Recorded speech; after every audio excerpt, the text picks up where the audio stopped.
B zero, option B है मैं और may not be जीरो, और ऑप्शन सी है cannot be zero. Option D है डिपेंड्स अपॉन द पार्टिकल। इसमें पूछ रहे हैं डिस्प्लेसमेंट अगर जीरो है तो डिस्टेंस क्या होगा। तो जैसे आपको पता है displacement is also a distance but it is the shortest distance between two points. तो इसका सही ऑप्शन है ऑप्शन बी। क्यों?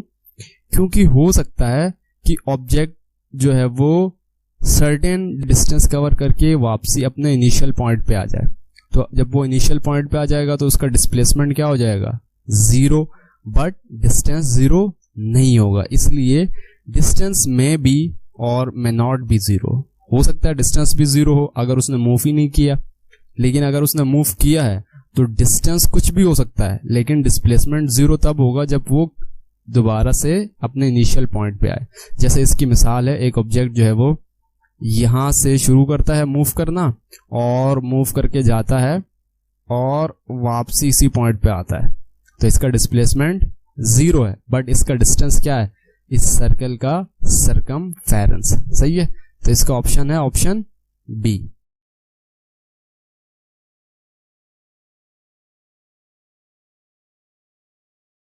एमसीक्यू नंबर 3 है the numerical value of the ratio of average velocity to average speed is.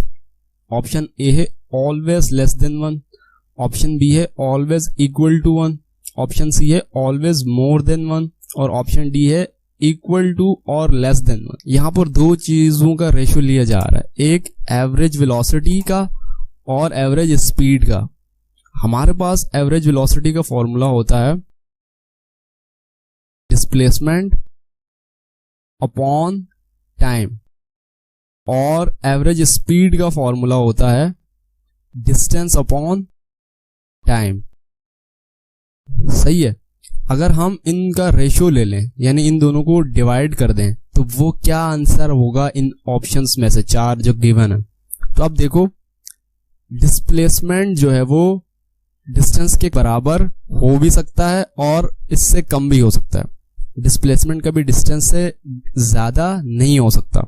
Displacement क्यों? क्योंकि displacement is the shortest distance between two points. तो अगर डिस्प्लेसमेंट और डिस्टेंस इक्वल हो गए तो इनका रेशियो क्या आएगा? क्योंकि टाइम दोनों के लिए सेम होगा तो इनका रेशियो आएगा 1। लेकिन अगर डिस्टेंस ग्रेटर देन डिस्प्लेसमेंट हुआ तो इसका रेशियो क्या आएगा? यानी ये वाली क्वांटिटी क्या हो जाएगी? ज्यादा। जो डिनोमिनेटर में है वो ज्यादा होगी अगर डिस्टेंस ज्यादा होगा, और ये वाली क्वांटिटी हो जाएगी कम क्योंकि डिस्प्लेसमेंट कम हो जाएगा। तो इनका रेशियो क्या आएगा? रेशियो लेस देन 1 आएगा। राइट ऑप्शन क्या है? इक्वल टू और लेस देन 1। ऑप्शन डी जो है वो इसका सही आंसर है। बहुत ही आसान एमसीक्यू था।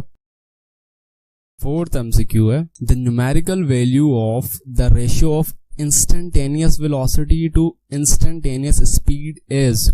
ऑप्शन ए है always less than 1, option B है always equal to 1, option C है ऑलवेज मोर देन 1, और ऑप्शन डी है इक्वल टू और लेस देन 1। अब देखो इंस्टेंटेनियस वेलोसिटी होती है velocity for a very short interval of time. इसी तरह इंस्टेंटेनियस स्पीड जो होती है वो भी होती है speed for a very short interval of time. इसका आंसर है option B, always equal to 1। क्यों? क्योंकि ये पॉइंट अपने जहन में बिठा लेना, इंस्टेंटेनियस वेलोसिटी और इंस्टेंटेनियस स्पीड हमेशा हमेशा एक दूसरे के बराबर होते हैं।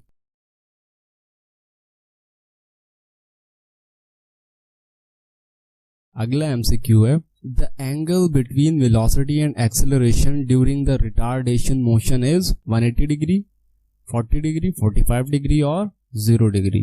रिटार्डेशन यानी एक्सेलरेशन के अपोजिट होता है रिटार्डेशन। सही है। तो अगर मान लो एक ऑब्जेक्ट जो है वो इस डायरेक्शन में मूव कर रहा है, तो अगर इसकी वेलोसिटी को डिक्रीज करना होगा ना, तो इसके अपोजिट डायरेक्शन में रिटार्डिंग फोर्स लगानी होगी, यानी इसके अपोजिट डायरेक्शन में हमें फोर्स लगाना होगा। तो ये फोर्स इस ऑब्जेक्ट में क्या क्रिएट करेगी? रिटार्डेशन यानी डी एक्सेलरेशन कराएगी। तो डी एक्सेलरेशन किस डायरेक्शन में होगा? इस डायरेक्शन में, और जो ऑब्जेक्ट की वेलोसिटी है वो किस डायरेक्शन में है, इस डायरेक्शन में, तो इन दोनों के दरमियान एंगल कितना होगा 180 डिग्री। अगर इसी एमसीक्यू में वो बोलते the angle between velocity and acceleration during the motion, retardation नहीं बोलते, तो इसका आंसर क्या होता, ऑप्शन डी होता। क्यों, क्योंकि जिस डायरेक्शन में वेलोसिटी में चेंज आता है एक्सेलरेशन भी उसी डायरेक्शन में होती है। A particle moves with uniform velocity, which of the following statement about the motion of the particle is true. जब यूनिफॉर्म वेलोसिटी से मूव कर रहा होता है अगर एक ऑब्जेक्ट, तो उसकी velocity through out the motion same वही रहती है। जैसे अगर अभी 2 मीटर पर सेकंड से मूव कर रहा है तो 10 मिनट 20 मिनट बाद भी उसकी वेलोसिटी 2 मीटर पर सेकंड ही होगी, तो ही हम इस तरह की वेलोसिटी को यूनिफॉर्म वेलोसिटी कहते हैं।